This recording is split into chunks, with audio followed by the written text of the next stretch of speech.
Hello students. Today I am going to talk about principles of projection geometry or also known as shadow casting. We all know that radiographs are a two-dimensional representation of a three-dimensional object. Therefore, there are certain principles which need to be followed to get a very good quality image with accurate sharpness, resolution, without any magnification and distortion. So, we will look at these principles one by one. So, what is the first principle? The first principle is the focal spot should be as small as possible. Okay, this is done by the manufacturer by keeping the angle of the target at a 20 degree so that the resultant size of the focal spot is 1 by 1 mm. This is known as your line focus principle.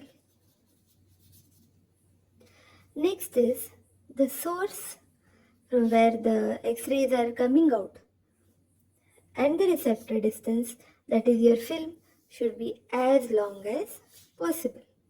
So this is done by a long cone open-ended cylinder.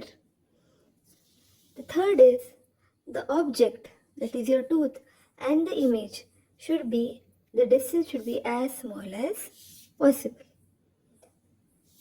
The next is the image receptor or your film should be parallel to the long axis of the object. So if you can recollect, all these are principles of paralleling angle technique.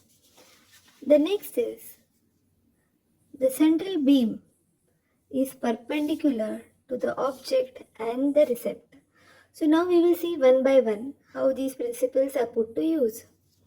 Let us discuss what is sharpness and resolution. So what do you understand by sharpness? Sharpness is the ability to reveal two boundaries of different densities, like for example enamel and dentine. As you can see, this is your DEJ. So the ability to identify this on an image, that means that the image is sharp. The next is resolution, that reveals objects that are close together, like your trabeculae, which are radiopaque, and then the marrow spaces, which are radiolucent. So now let's see these principles one by one. So now what was the first? That the focal spot should be as small as possible. Now you see this is a large focal spot. So this is your object. This is the image receptor. So when you have a large focal spot, the resultant image which is there here, it has got a very large width of unsharpness or penumbra. This is because of the large focal spot. So now you see the adjacent figure. What you can see, the focal spot is very small. Okay, and this is the object and this is the image receptor, and that image sharpness, the width is very less, just this. So the unsharpness is reduced by keeping the focal spot size as small as possible. So there is no image size distortion. Okay. The next what we are going to see is, now this is again the anode, this is the target, you have the object. So now what is there? Your source object distance. Okay, here the source and the object is very small, and here you can see the source and the object is very large. So here the unsharpness, what you see here, the unsharpness is more here, the width is more, whereas here, because this distance is more, the unsharpness is reduced, because you see the X-ray beam, they originate from a point source and they diverge, and then at a long distance they become parallel. Okay, so therefore there is no magnification. Okay, you can see as they travel for a long distance, they become parallel. That is why you should use a long open coordinate cylinder. Okay, I hope you all have understood this concept. The next is the distance between the object and the film. Okay, it should be as small as possible to reduce the unsharpness again. Now here you see the object and the film are very far placed, so the unsharpness is more. Here, as they are very close, the sharpness or unsharpness is very less.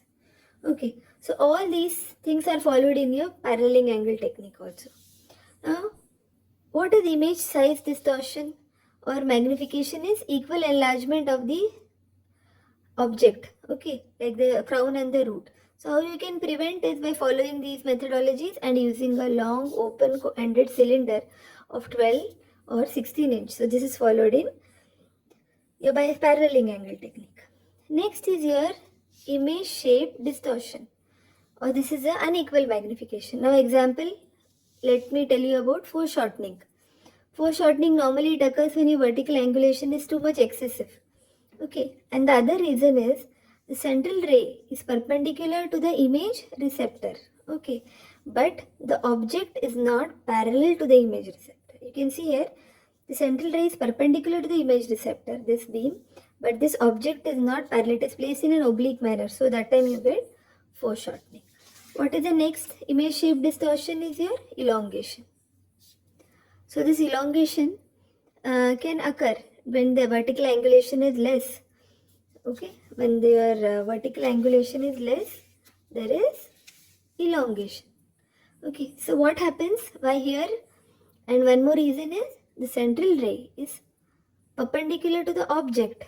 Okay, but the object, but not to the image receptor. This central ray is not perpendicular to the object.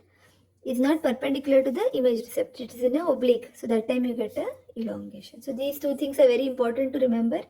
You can identify with the help of your pictorial representation. Next is the central ray. Okay, this is the central ray which is coming from your cylinder. Okay, this thing should be perpendicular to the object also as well as to the image receptor. Okay, when this is perpendicular, there is no magnification or distortion. As well as these two should be, the object and the image receptor should be parallel to each other. Okay, so these are the principles of projection geometry which help you in getting an accurate image with good sharpness, resolution without any magnification and distortion. Thank you.